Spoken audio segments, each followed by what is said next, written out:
Pernahkah kita membayangkan bagaimana rasanya meninggal dunia dengan keyakinan bahwa hidup kita sudah benar, bahwa ibadah kita sudah cukup, bahwa kita termasuk orang-orang yang selamat? Namun ternyata semua itu hanyalah tipu daya. Bayangkan seseorang yang sepanjang hidupnya merasa dekat dengan agama, namun hatinya sibuk mengejar dunia.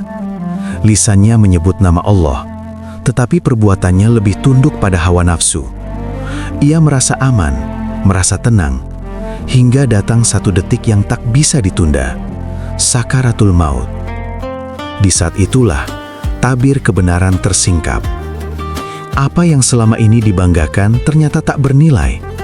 Apa yang dianggap sepele justru menjadi penentu. Namun penyesalan datang terlambat, karena nyawa telah sampai di tenggorokan. Inilah kisah dan peringatan tentang banyak umat Islam yang meninggal dalam keadaan tertipu. Assalamualaikum warahmatullahi wabarakatuh. Sahabat cahaya umat yang dirahmati Allah, setiap hari kita menjalani hidup dengan berbagai kesibukan, mengejar pekerjaan, keluarga, dan impian dunia.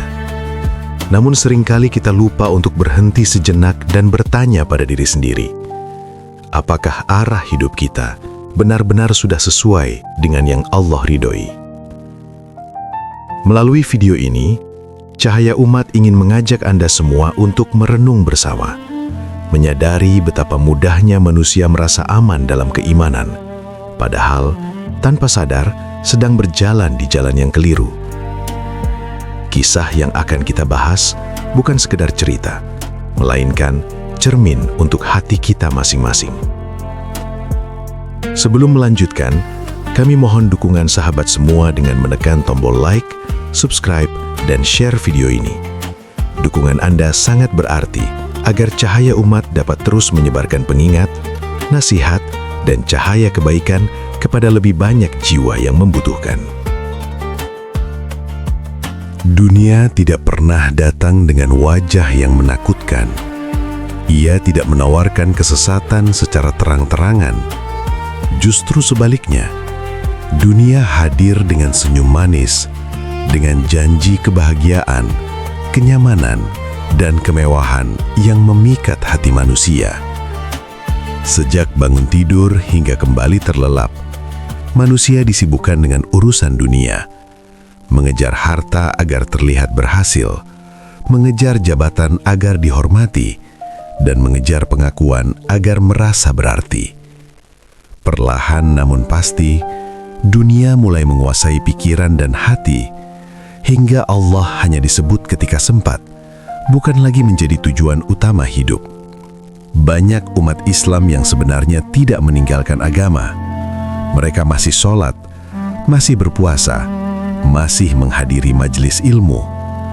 Namun tanpa disadari, orientasi hidup mereka telah bergeser.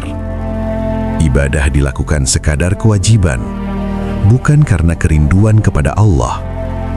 Doa dipanjatkan lebih banyak untuk urusan dunia, sementara akhirat hanya menjadi harapan samar di masa depan.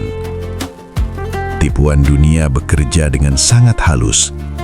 Ia membuat manusia merasa aman, merasa bahwa selama masih sholat dan berbuat baik, maka semuanya akan baik-baik saja. Padahal hati telah dipenuhi ambisi, iri, dan cinta berlebihan pada dunia. Ketika harta bertambah, rasa syukur berkurang. Ketika jabatan naik, kerendahan hatian justru menghilang. Sebagian orang menjadikan dunia sebagai tolok ukur kebahagiaan. Jika hidupnya terlihat sukses di mata manusia, ia merasa telah menang. Media sosial dipenuhi pencitraan kebaikan. Amal dipamerkan, sedekah diumumkan, ibadah direkam. Bukan untuk mengajak, tetapi untuk dipuji dan diakui. Disinilah bahaya terbesar itu muncul, ketika dunia mulai menyusup ke dalam ibadah, ketika niat tidak lagi murni karena Allah, melainkan karena manusia. Padahal amal yang paling kecil namun ikhlas lebih bernilai daripada amal besar yang dipenuhi ria.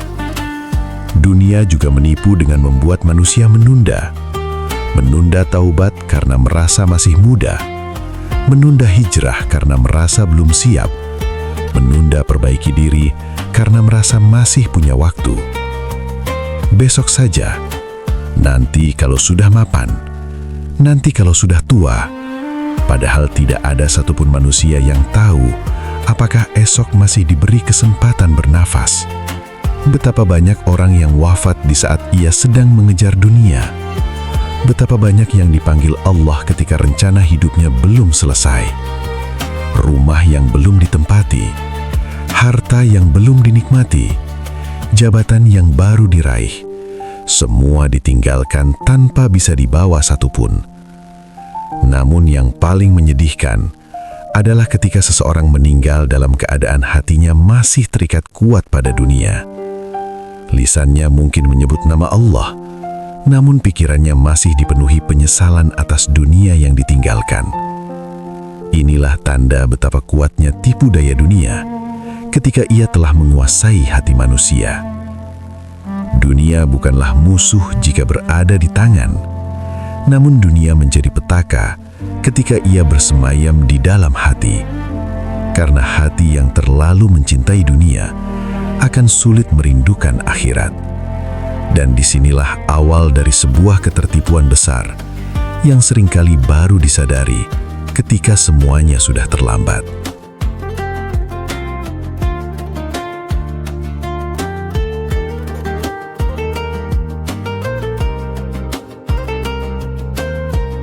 Tidak sedikit umat Islam yang merasa telah beribadah dengan baik. Mereka rajin melaksanakan sholat, berpuasa di bulan Ramadan, bersedekah, bahkan aktif dalam kegiatan keagamaan. Namun di balik semua itu, ada satu perkara besar yang sering terabaikan: ilmu dan keikhlasan. Ibadah tanpa ilmu ibarat berjalan di tengah gelap tanpa cahaya. Seseorang mungkin melangkah dengan penuh keyakinan, namun tanpa sadar, ia berjalan ke arah yang salah. Banyak amalan dilakukan hanya karena mengikuti kebiasaan, tradisi turun-temurun, atau karena melihat orang lain melakukannya, bukan karena memahami dalil dan tuntunan yang benar dari Al-Quran dan Sunnah Rasulullah SAW. Sebagian orang beribadah dengan semangat tinggi, namun menolak belajar, merasa cukup dengan apa yang ia ketahui selama ini. Ketika ada nasihat atau koreksi, ia menganggapnya sebagai serangan, bukan sebagai bentuk kasih sayang. Padahal agama ini dibangun di atas ilmu, dan ilmu menuntun seseorang agar ibadahnya diterima oleh Allah. Lebih berbahaya lagi adalah ibadah yang kehilangan keikhlasan. Amal yang seharusnya menjadi jalan mendekat kepada Allah justru berubah menjadi alat untuk mendapatkan pengakuan manusia. Sholat dilakukan agar terlihat alim, sedekah diberikan agar dipuji dermawan, dakwah disampaikan agar dihormati dan diikuti. Hati perlahan terikat pada penilaian manusia. Ketika dipuji, ia bahagia. Ketika tidak dihargai, ia kecewa. Padahal amal yang bergantung pada manusia akan runtuh ketika manusia berpaling. Allah tidak menerima amal yang di dalamnya terdapat tujuan selain mengharap ridhonya. Ironisnya, orang yang terjebak dalam ibadah tanpa keikhlasan seringkali merasa dirinya paling benar. Ia membandingkan amalnya dengan orang lain, merasa lebih suci, lebih taat, lebih layak masuk surga. Tanpa sadar, penyakit hati seperti ujub dan riya tumbuh subur dalam dirinya. Ibadah yang seharusnya melembutkan hati justru mengeraskannya. Semakin banyak amal, semakin besar rasa bangga. Semakin rajin beribadah, semakin tipis rasa takut kepada Allah. Inilah salah satu tanda bahwa ibadah tersebut telah kehilangan ruhnya. Banyak umat Islam yang tidak menyadari bahwa amal yang tampak besar belum tentu bernilai di sisi Allah. Sebaliknya, amal kecil yang dilakukan dengan ilmu dan ikhlas bisa jauh lebih berat timbangannya di akhirat. Namun tipu daya nafsu membuat manusia lebih sibuk menghitung jumlah amal bukan memperbaiki niat di baliknya. Ketika ilmu ditinggalkan dan keikhlasan diabaikan, ibadah hanya menjadi rutinitas kosong. Gerakan ada, bacaan ada, tetapi hati tidak hadir. Lisan menyebut nama Allah, tetapi pikiran melayang ke urusan dunia.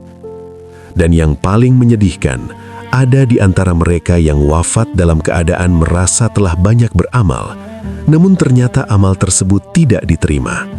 Ia tertipu oleh ibadahnya sendiri, merasa aman, padahal sebenarnya berada di ambang kerugian besar. Bab ini menjadi pengingat keras bagi kita semua, bahwa ibadah bukan sekedar banyaknya amal, melainkan benarnya tuntunan dan lurusnya niat. Tanpa ilmu dan keikhlasan, ibadah justru bisa menjadi sebab seseorang meninggal dalam keadaan tertipu.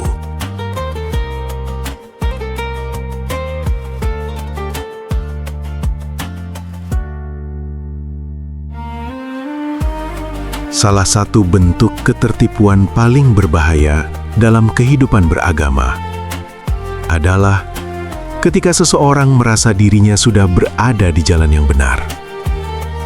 Ia merasa aman dengan amal yang dilakukan, merasa cukup dengan pemahaman yang dimiliki, dan merasa tidak lagi membutuhkan nasihat. Pada titik ini, nasihat tidak lagi dianggap sebagai cahaya, melainkan sebagai gangguan. Setiap teguran dipandang sebagai serangan. Setiap peringatan dianggap sebagai upaya menjatuhkan. Hatinya tertutup, telinganya enggan mendengar, dan pikirannya menolak kebenaran yang datang dari luar dirinya. Padahal, tidak ada seorang pun yang kebal dari kesalahan. Bahkan para sahabat Nabi Shallallahu Alaihi Wasallam yang imannya luar biasa masih saling menasihati dan mengingatkan. Namun manusia yang tertipu oleh amalnya merasa dirinya lebih tinggi dari nasihat itu sendiri. Ia mulai mengukur kebenaran dengan perasaan, bukan dengan dalil. Apa yang sesuai dengan pikirannya dianggap benar, dan apa yang bertentangan langsung ditolak meskipun datang dengan ayat dan hadis. Inilah bahaya besar ketika ego mengalahkan ilmu. Orang yang merasa benar akan sulit mengakui kesalahan. Jika diingatkan dengan lembut, ia menghindar. Jika ditegur dengan tegas, ia marah. Jika dinasihati dengan dalil, ia mencari-cari pembenaran. Hatinya lebih sibuk membela diri daripada memperbaiki diri. Lebih menyedihkan lagi, sebagian orang menjadikan agama sebagai tameng ego. Ayat digunakan untuk menyerang, hadis dipakai untuk membenarkan sikap, namun tidak pernah digunakan untuk mengoreksi diri sendiri.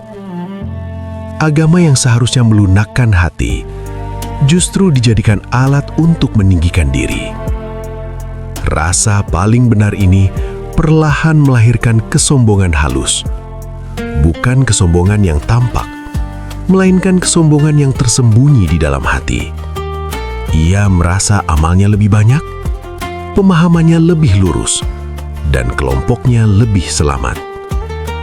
Tanpa sadar, ia sedang berjalan di jalan yang sangat berbahaya. Kesombongan adalah hijab terbesar antara manusia dan hidayah. Selama seseorang merasa sudah benar, ia tidak akan pernah merasa perlu untuk berubah. Dan selama ia tidak mau berubah, maka pintu perbaikan tertutup rapat. Banyak orang yang wafat dalam keadaan membawa keyakinan bahwa dirinya benar. Padahal selama hidupnya, ia menolak kebenaran. Ia meninggal dengan hati yang keras, tanpa sempat tunduk sepenuhnya kepada Allah. Inilah salah satu bentuk kematian paling merugikan.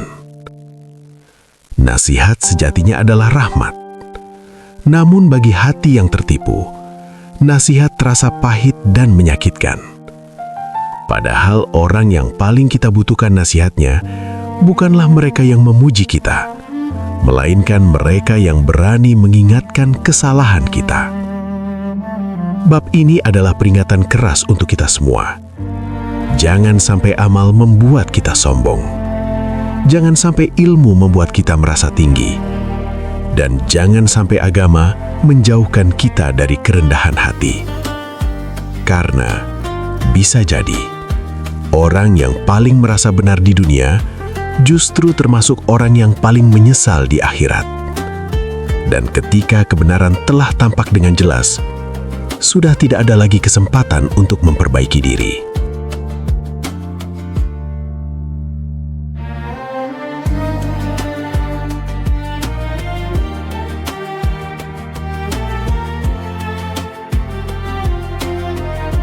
Tidak ada satupun manusia yang mampu menghindari detik ini. Detik ketika dunia yang selama ini dikejar perlahan mulai menjauh. Detik ketika tubuh melemah, nafas tersengal, dan pandangan mulai kabur. Inilah saat yang paling jujur dalam hidup manusia, sakaratul maut. Pada saat itu, semua topeng runtuh, semua kepalsuan hilang. Tidak ada lagi pencitraan, tidak ada lagi kebanggaan, dan tidak ada lagi alasan. Yang tersisa hanyalah hakikat diri dan amal yang telah dibawa sepanjang hidup. Bagi sebagian orang, sakaratul maut datang dengan ketenangan. Namun bagi mereka yang hidup dalam ketertipuan, detik-detik ini terasa sangat berat. Hati diliputi kegelisahan, pikiran dipenuhi ketakutan, dan jiwa mulai menyadari betapa banyak waktu yang telah disia-siakan. Saat nyawa mulai ditarik, dunia yang selama ini dicintai terlintas satu persatu. Harta yang dikumpulkan dengan susah payah, jabatan yang dibanggakan, rumah, kendaraan, dan kekuasaan, semua hadir dalam bayangan, namun tak satu pun bisa dibawa. Pada saat itulah, manusia mulai mengerti bahwa dunia tidak pernah benar-benar setia. Ia ditinggalkan sendirian, menghadapi perjalanan panjang tanpa bekal yang cukup. Penyesalan pun datang bertubi-tubi. Namun penyesalan ini tidak lagi bernilai. Bagi orang yang selama hidupnya beribadah tanpa ilmu dan keikhlasan, sakaratul maut menjadi momen yang sangat menyakitkan. Ia merasa telah banyak beramal, namun hatinya tidak tenang. Ia merasa telah berada di jalan yang benar, namun jiwanya dipenuhi ketakutan yang tak bisa dijelaskan. Inilah saat di mana kebenaran benar-benar terbuka. Tidak ada lagi pembenaran diri, tidak ada lagi dalih. Yang ada hanyalah kenyataan pahit bahwa banyak amal dilakukan bukan karena Allah, dan banyak kesempatan taubat disia-siakan. Lebih mengerikan lagi, sebagian orang masih terikat kuat dengan dunia, bahkan di detik terakhir hidupnya. Lisannya sulit mengucapkan kalimat tauhid. Pikirannya masih sibuk dengan urusan yang ditinggalkan. Hatinya berat untuk berpisah dari dunia yang selama ini ia cintai lebih dari akhirat. Inilah buah dari ketertipuan panjang. Hati yang terlalu lama dikuasai dunia akan sulit tunduk saat dipanggil kembali kepada Allah. Dan sakaratul maut menjadi saksi atas apa yang sebenarnya disimpan di dalam hati. Tidak sedikit orang yang baru ingin bertaubat saat nyawa telah sampai di tenggorokan. Ia ingin memperbaiki diri, ia ingin kembali kepada Allah. Namun waktu telah habis, pintu taubat telah tertutup, kesempatan telah berlalu. Sakaratul maut bukanlah akhir segalanya, melainkan awal dari kehidupan yang sesungguhnya. Namun bagi mereka yang tertipu, awal ini terasa sangat mengerikan, karena mereka datang menghadap Allah tanpa persiapan yang layak. Bab ini bukan untuk menakut-nakuti tanpa makna. Bab ini adalah cermin yang jujur, bahwa kematian tidak menunggu kita siap, bahwa sakaratul maut akan membuka semua kenyataan yang selama ini tersembunyi. Dan saat itu tiba, tidak ada lagi kesempatan untuk berpura-pura. Yang tersisa hanyalah jawaban atas satu pertanyaan besar. Apakah kita meninggal dalam keadaan sadar akan kebenaran atau dalam keadaan tertipu oleh kehidupan dunia?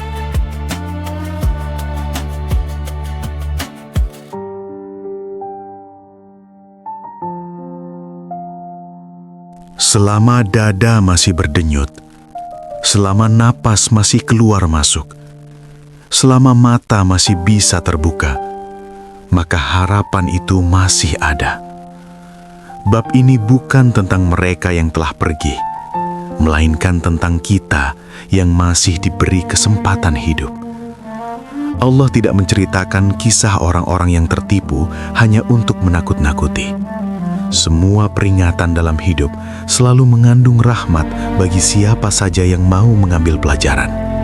Karena tujuan dari peringatan bukanlah keputusasaan, melainkan kesadaran.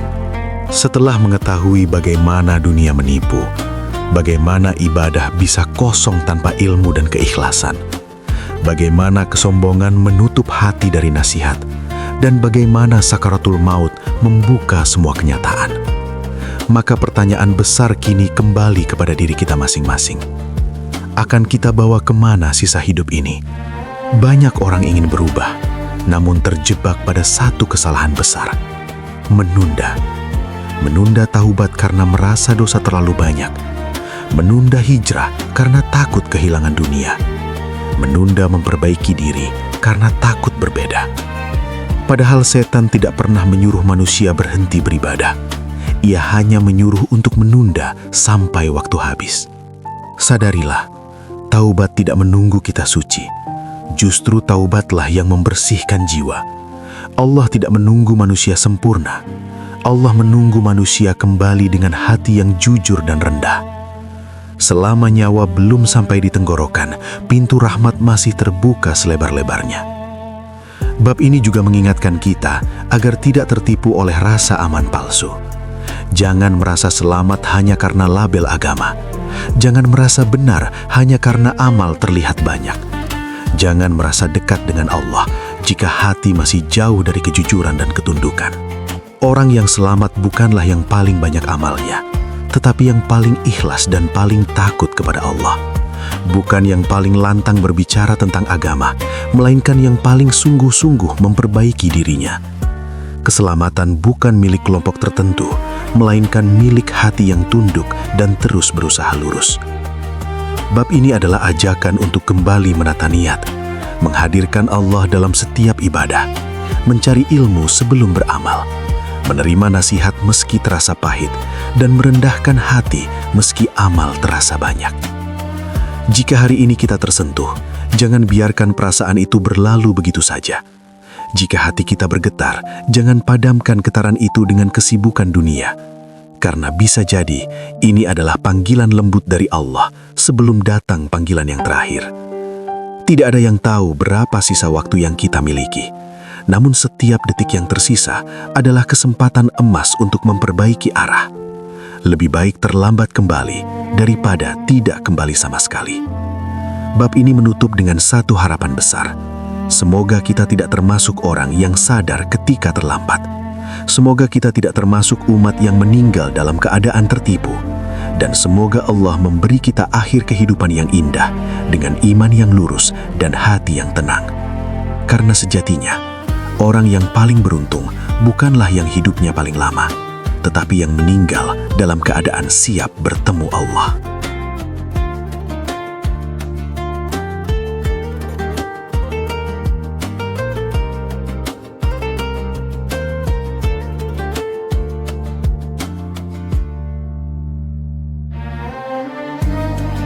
Sahabat cahaya umat yang dirahmati Allah, setelah menyimak seluruh kisah dan renungan ini, mari kita kembali menundukkan hati.